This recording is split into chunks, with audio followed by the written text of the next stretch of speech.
She uttered the first line on the pilot to the classic cult series Freaks and Geeks, and now actress and executive coach Brianna Brown Keene joins us to talk about how to turn obstacles in your life and career into opportunities. Okay, we're back, and now we're joined by executive coach and longtime actress Brianna Brown Keene, and she's going to talk to us about how to turn obstacles into opportunity. And Brianna's kind of a perfect actress or actor to come in and talk about this because, she was able to snag parts 300 different times in Hollywood. And yet for all of those, she endured plenty of no's, just like all of us do in our career. So welcome, Brianna. And what can you tell us about turning obstacles into opportunities, and how has that helped you? Thank you so much. Thanks for having me. Well, first of all, I say that I have a PhD in rejection because that is part of the whole essence of being in the entertainment industry. You create something and then it goes away and you have to pick yourself back up from the pavement. And I actually was well prepared for that as a young child because things didn't come easily to me. And I go deeper into that into my book. But one of the main things that I've learned is that you have to shift your perspective on obstacles. So when you said, oh, it's rejection, I don't believe it's rejection. It's just those things weren't meant to be mine, right? So I learned that, okay, that one wasn't meant to be mine, but what can I learn? How can I reframe it? And I really believe the main thing in turning obstacles into opportunities is a reframe of your mindset. So when we look at something that's traumatic or awful or out of our control, how do we accept it? How do we grieve it?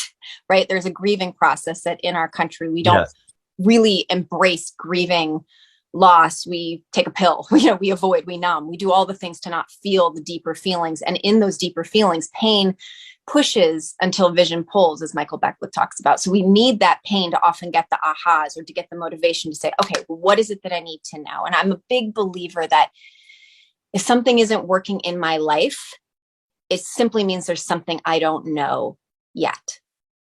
It simply means there's something I don't know yet. That will help it work? Yes. So if something isn't working, I say, okay, this isn't working. Clearly, I don't understand something. So how can I look at it from a different perspective? How can I utilize the tools of someone who has embodied that, who's mastered that, to be able to learn it myself? Because I know I have the ability to learn. I can read. Right. I have the ability to comprehend. And that's the big thing is mindset. How do we view it? Right now, and by the way, guys, Brianna Brown Keene has actually written a book to help advise people on how to do this called Manifesting Your Mission, a guidebook to this, where she gets quite specific, which can be awfully helpful. And, I've previously talked on the pod here, Brianna, about that idea that we can't change events that occur. We can't change the fights we get in with our spouses or the setbacks we have at work. We can change how we choose to view them and process them and what we can learn from them. And I think today, the mistake that a lot of young people especially make is this constant cursing the darkness and saying all of life sucks. And how are you supposed to get motivated and build your career if you keep giving into that? Right. Well, and that is also mindset, right? We're being bombarded with images and messaging through the media, through what we talk about of just things not working. That's not working. This isn't what's working. That's great. It's part of the equation, but focusing on what's not working isn't going to lead to proper action. So you can acknowledge it and say, okay, then what can I do? How can I be beneficial? How can I lead by example and run at that? Because there's never been a time in history where everything always worked. That's just not been right. And we're getting too much information. Our brains are not meant to handle all of the information in real time the way that is happening right now. And we're addicted to this drama, this dysfunction. We're constantly seeing it. We're not, as you know, if it bleeds, it leads. That's what we run it. That's what's titillating. That's what gets attention. In the news biz. Shocking. And on social media. All right. So one thing we have to do is take a look at our mindset and how can we reframe obstacles or reframe a setback into something good? What can I learn from it? Because your rule was, well, that if I got to know, it's because I just don't know enough yet. Give us another, a second big thing we can do to turn an obstacle into an opportunity. Well, a lot of it is then making it a new habit. right? Our paradigm, how we were raised, how we see the world, we have to break the paradigm that is a limiting belief. Like if you get fired and say, oh, all is lost, I've been fired. Like, yes, you've been fired. I've been fired. I don't even know how many times. I have not gotten things. I don't know how many times. I've actually used that as an opportunity to get jobs back or to show my character and how I handled things with grace. Right. And that has led to real people realizing, oh, this is a person with real integrity. I want to work with them again, because there were circumstances outside of their control or my control that led to XYZ happening.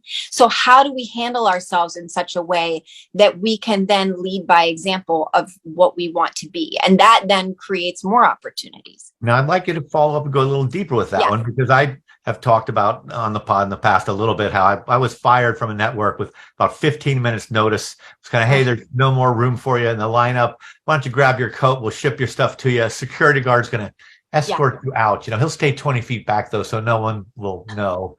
Everyone knew.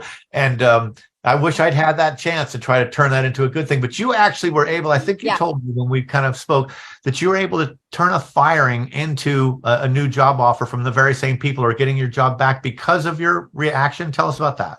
Yeah, a couple times, but a couple different situations. Well, first of all, that's awful. I think the thing that we think is that things are personal, and they're not. Right. I learned early on that it's not personal. Like when you get dropped by representation, like that's very common in my business, because you're not hitting certain numbers, because you realize you're just one of many on a spreadsheet, like a stock. And they're like, oh, this person's not, you know, just like a stock gets traded because it's high or low based on what it needs to be, you know, to balance out their portfolio. It's the same thing. Once you realize I'm a cog in a wheel, I have personal relationships, of course, but I'm a cog in a wheel, and people are going to make business decisions that are not personal. I can't then take it personally unless there are things that I can learn from it, because maybe I was, you know, difficult to deal with, or maybe I could have learned how to, you know, handle certain things better. And you can get that feedback and learn from it, right? And do better next time. Okay.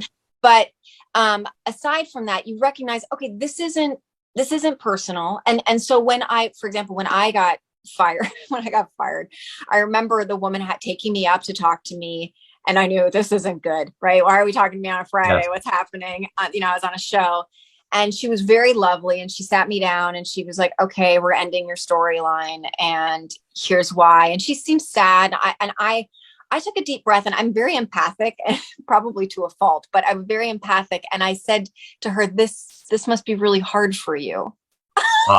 She was very shocked. And you meant it. It was authentic.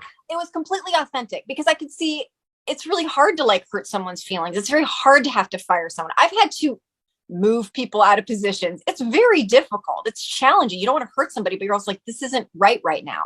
And so I looked at her, I go, this must be really hard for you. I said, I understand. I said, thank you for handling this with grace, you know, and we spoke about how it was going to look publicly. And I was like, and I was just lovely in how I left. I didn't speak ill of anyone. You know, I even reached out to some of the cast members and whatnot. Now I just said, you know, I'm no longer going to be on the show, but it was so wonderful to work with you. And I handled it with such love and just kindness and authenticity that then it wasn't weird. Right. They weren't going to see me. Right. It was weird. I wasn't creating more gossip or drama. They weren't embarrassed about having screwed you over in any way. No, they felt fine. And this did lead to a job? Yeah, they brought me back later. And because I handled it with just kindness. And I'm sure when they realized, like, well, we could add that storyline, the woman felt better. I made her feel better about the situation. I made the whole situation feel like, okay, this isn't personal. I understand. Now, did I cry about it? Was I sad for a while? Yeah, but I also had the wherewithal to realize this is happening. I cannot control it. How do I handle it in my best self? And I did that authentic, you know, it was completely authentic. And then I wasn't doing it to, oh, you'll hire me again. Yes. that was authentically what happened. No, exactly. A couple times. All right. Okay. I like that. And, you know, I spent 6 years every day as an anchor in television, so I'm always wanting to wrap for time. But in podcasts, you don't have to worry about that. So, and I like to do things in threes. So we had the first two thoughts. That was, you know, reframe your thinking. What can learn out of a setback? The second thing was, even if you get fired, how you handle it can actually lead to good things if you can manage to not take it personally. And you got a third lesson for us, a third way we can turn obstacles into opportunities. Brianna Brown Keene? Well, this seems so simple. And I think the hard part is that most people don't recognize that the most profound changes come from the most simple actions. Right? You realize you can easily say, I don't need to meditate. But if you meditate, you're more calm. It helps with your vagus. There's all these things that are beneficial with meditation. There's scientific backings of meditation. There's all sorts of things that, like gratitude, or you said you look up and you smile, right? There are these simple things that are so easy to overlook and say, I don't need to do that. I don't need to do it. And yet it's the simplest things that create the most profound change in our trajectory. So one of the simplest things, if you're dealing with an obstacle and you're saying, I don't know how I got into this situation, like let's say you're chronically in bad relationships, or your relationships always fail. Well, then life is giving you an F in the relationship department. Life is saying there's some things you don't know. So let's learn everything we possibly can learn so that the next one, you're not repeating the pattern, because the pattern will repeat until you get the lesson. And it just will come in a different form. As Michael Brown talks about, don't kill the messenger, get the message. The message is the mess ender. It will end the mess. So when you're triggered by something, you're upset by something, an obstacle, instead of saying it's this person's fault and they're the problem and I'm the victim, right? It's like, okay, there's something I need to learn in this. And what can I learn from this? And so, like I said, change your perspective. It's important to habitualize new ways of being.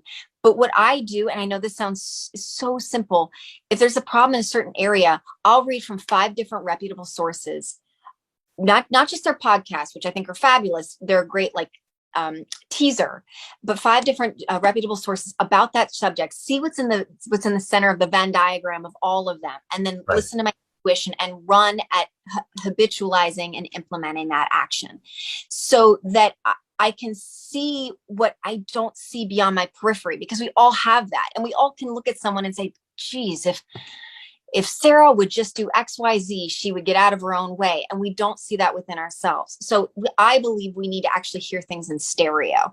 Right? So I could say, go do blah, blah, blah, or this is what happened for me. But often, especially when I'm coaching someone, I'll say, this is my experience. This is what I think you should do. But I also think you should look at this source, this source, this source, and this source, because they're going to say the same thing in a slightly different way. And then you'll hear it more and be ready to move forward, because many of us would rather die than change. Yes, change is hard, but we're going to wrap it there with you said the simplest things can create the most profound change. And I think that's a great lesson for the new year for all of us to keep in mind. Brianna Brown Keene, thank you so much for your time. Have a glorious day. Thank you so much.